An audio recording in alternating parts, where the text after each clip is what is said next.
Bonjour tout le monde, j'espère que vous allez bien et bienvenue sur ma chaîne YouTube. C'est mon tout deuxième vidéo sur ma chaîne. Alors en fait aujourd'hui je voulais faire un recap en fait du premier vidéo que j'ai fait, qui était un peu n'importe quoi. En fait c'était seulement une pratique que j'ai faite juste pour comme être plus à l'aise devant la caméra. Là, je pense que je suis plus à l'aise. Là, je suis comme assez relax aujourd'hui, fait que ça devrait bien se passer.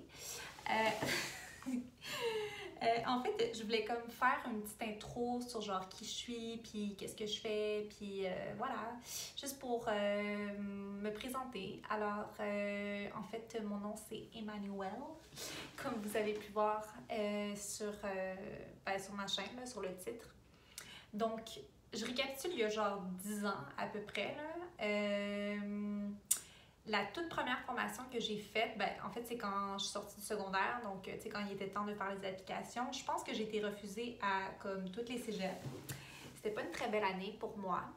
Alors, j'avais comme pas le choix de soit m'orienter vers une formation professionnelle ou d'aller dans un cégep privé. Puis je savais pas trop ce que je voulais faire, donc je me suis dit peut-être qu'une formation qui est courte, ça serait mieux pour moi. Donc, j'ai été faire un cours en coiffure que j'ai pas terminé en fait.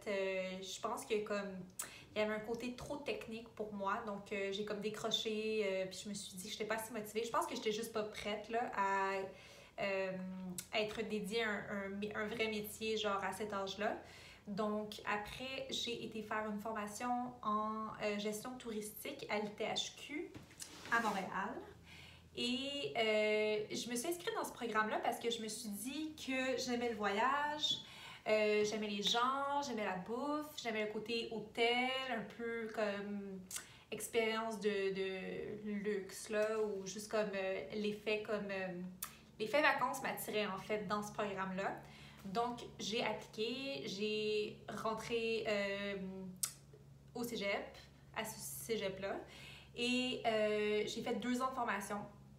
Après 2 ans, j'étais genre, OK, c'est pas pour moi, vraiment pas. J'étais comme, this is not for me.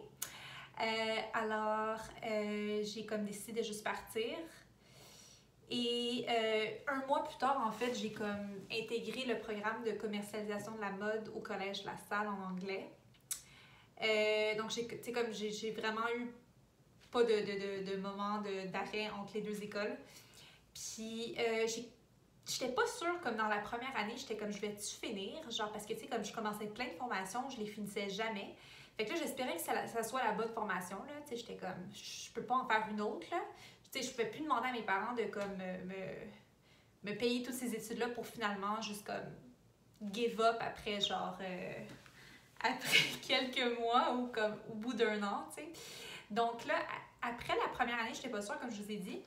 Mais on a eu un cours qui avait comme but en fait de comme créer un événement de mode, ce qui m'a vraiment stimulée en fait dans la formation.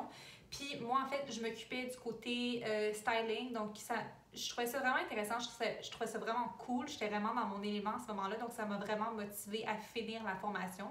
Puis finalement, j'ai comme accompli une formation, genre j'étais comme tellement fière de moi. Donc j'ai gradué en 2016. Puis, un autre moment un peu de désespoir, c'est quand j'ai terminé, en fait, parce que je me suis dit, qu'est-ce que je vais faire de ma vie maintenant que j'ai terminé l'école? Tu sais, c'était quand même une formation de 3 ans, donc, tu sais, c'était comme super intense. Tu sais, t'es comme vraiment à fond dedans. Tu n'as pas vraiment le temps de travailler tant que ça à l'extérieur du cours. Tu sais, moi, je travaillais quand même, mais tu sais, t'étais vraiment... C'est comme si t'étais un travail à temps plein, là, donc... je savais plus qu'est-ce que j'allais faire de ma vie. Puis, tu sais, j'ai comme gardé mon travail que je faisais au courant de mes études, qui était un job de retail. Donc, je travaillais pour une petite boutique. Puis, tu sais, j'étais comme quand même assez bien payée. Puis, tu sais, il y avait un aspect petite famille aussi que j'aimais vraiment. Tu sais, je m'étais liée d'amitié avec comme plusieurs filles avec qui je travaillais. Puis là, je me suis dit comme... Qu'est-ce que je vais faire? C'est comme, je vais continuer à travailler en retail. Là, j'ai continué à travailler en retail pendant 1 an. Donc, pour cette compagnie-là, pour la petite boutique. C'est une boutique comme semi-haut de gamme. C'est des vêtements assez chers pour hommes et femmes. Puis j'aimais vraiment le côté comme service client, comme le côté comme service plus personnalisé avec chaque client. Donc, tu sais, j'étais comme super confortable. Mais je pouvais pas rester là, tu sais, pour toujours. Je sentais le besoin de devoir comme expérimenter autre chose. Donc, j'ai appliqué ailleurs. Puis, en fait, j'avais beaucoup d'amis qui étaient représentantes aux ventes pour des compagnies de mode. Donc, ils distribuaient aux boutiques et aux magasins. Donc, la job, c'est de vraiment vendre à soit des boutiques ou soit comme des bigger players comme la Baie ou des magasins de département. Donc, je me suis tout le temps dit, ça me tente pas de travailler là-dedans, je sais pas, j'étais comme tannée de travailler en vente, puis il n'y avait pas grand-chose à Montréal. Fait que là, finalement, j'ai pris la job, mais c'était surtout une job d'assistante. Donc, je faisais beaucoup de paperasse administrative.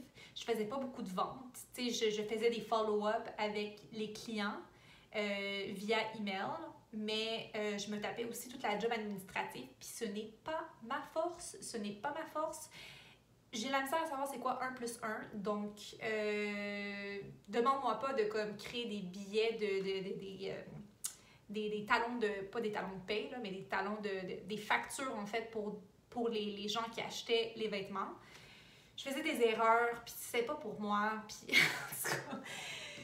après ça, en fait, en tout cas, j'ai quitté là, au bout de comme quelques mois. Puis après, j'ai été travailler pour mon père en partant aussi un projet avec une de mes amies. En fait, on voulait partir une agence de stylisme. Donc, on a comme parti ça un peu. En tout cas, bref, on faisait ça pendant que je travaillais pour mon père, qui a une entreprise de commerce de fêtes, donc des ballons, des accessoires de table, des napkins, des assiettes, tout ça. En tout cas, bref, je travaillais pour mon père. Et je travaillais également avec mon frère. Fait que j'aimais cet aspect-là de travailler avec la famille, mais il y avait des côtés qui me dérangeaient, puis je savais très bien que ma vocation, c'était pas ça, là. C'était vraiment comme le côté mode. Donc, c'est ça. Fait, moi puis mon ami, on a parti cette agence-là. C'était un projet qui était quand même assez solide, je dirais, parce que, tu sais, comme elle avait le côté vraiment... le côté branding, c'était vraiment elle. Tu sais, comme elle avait comme une vision super haut de gamme de ce qu'elle voulait comme démontrer à travers comme notre site web et notre social media. Elle avait vraiment comme une idée super forte. C'est juste que je pense qu'à ce moment-là, on n'était comme pas encore prête peut-être à fully commit genre à ce projet-là. Mais on offre encore des services de stylisme, donc c'est ce que je fais comme projet on the side. Là. Je vais chez les gens et je réorganise comme leur garde-robe, je leur crée des looks. Et notre idée en arrière de ça, l'idée en arrière de partir l'agence de styliste, c'était vraiment de permettre aux gens de comme soit trouver l'identité de leur style ou de retrouver leur style, des gens qui ont passé à travers certains traumatismes ou un divorce, peu importe, et qui veulent retrouver leur style. Donc, c'est un peu l'idée derrière notre projet. Là, c'est ça. Fait que là, on est un peu là-dedans, là, en ce moment encore. Puis, je travaille également pour une boutique. Une autre boutique qui n'est pas très loin de chez nous. Moi, j'habite sur le plateau, donc... c'est à côté de chez nous et c'est un peu dans le même concept que la première boutique pour laquelle je travaillais. Ce que je trouve vraiment cool, c'est que ma patronne me laisse vraiment de liberté par rapport à donner, tu sais, comme mon opinion sur les marques. Donc, j'ai beaucoup de... Ben, tu sais, j'ai du pouvoir. J'ai de la liberté de lui suggérer des nouvelles marques. Donc, j'ai beaucoup plus de take sur plein de choses là-bas. Et, tu sais, comme je veux tout le temps sortir du monde du retail, mais je finis tout le temps à revenir dedans. Il y a un côté que, je sais pas, il y a comme un love-hate relationship avec le côté retail pour moi. Je sais pas c'est quoi que l'avenir me réserve, honnêtement, là, comme dans le futur. Parce que j'étais supposée de partir à New York, en fait. J'avais appliqué pour quelques jobs. Et ça, c'était juste pour vous mettre sur la map, c'était l'année passée, donc juste avant que le confinement débute, donc en mars 2020.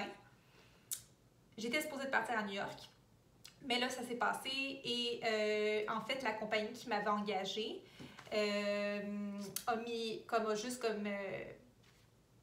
mis mon contrat en suspens. Donc, je n'étais pas sûre si j'allais pouvoir y aller. Puis, tu sais, je voulais pas déménager à New York pour juste chiller, là, sans argent qui rentre, puis, tu sais, comme sans garantie de travail. Donc, j'ai attendu et, ben là, je remets ça à nouveau, là, mon projet de partir. Je me souhaite vraiment que ça va se passer parce qu'en fait, tu sais, je voulais vraiment acquérir plus d'expérience ailleurs dans le monde. Je trouve que j'ai comme fait le tour à Montréal pour le côté mode. Puis je pense que je suis vraiment rendue là. Donc, en tout cas, ce projet-là est encore en suspens pour dire que je ne sais pas qu'est-ce qui va se passer. Je continue à appliquer pour du travail là-bas. Et c'est ça, je pense qu'on a fait comme pas mal tous les points sur ma vie depuis que j'ai 18 ans, évidemment en accéléré. Mais c'est pas mal ça. Puis, en fait, mon idée derrière, comme faire des vidéos YouTube, c'est juste vraiment d'être moi-même puis de vous présenter des sujets qui me passionnent. Comme je vous ai mentionné durant le premier vidéo que j'ai fait, je voudrais vraiment faire comme des tutoriels sur, comme juste des trucs que je fais dans ma vie de tous les jours. Et vous parler de la vie en général, comme fille de 28 ans qui struggle encore dans la vie pour se trouver. Je pense que je suis comme pas la seule. Je pense que comme plusieurs personnes peuvent s'identifier à ce moment-là de leur vie. Donc, c'est ça. Et en tout cas, j'ai plus grand-chose à dire. Je pense que j'ai comme fait le tour de ce que je voulais vous parler durant cette deuxième vidéo, pardon. Et on verra ce que la troisième vidéo nous réserve, me réserve. En fait, moi, je suis vraiment le genre de personne qui va y aller comme on the moment et je déciderai du sujet qui m'allume cette journée-là. Donc, je vais vraiment essayer de poster le plus possible. Ça va sûrement aller à la semaine prochaine. Là, on est samedi. Donc, on verra probablement d'ici lundi ou mardi, j'aurai posté une nouvelle vidéo sur ce qui me passionne à ce moment-là. Donc, je vous souhaite un excellent samedi soir et voilà, à très bientôt!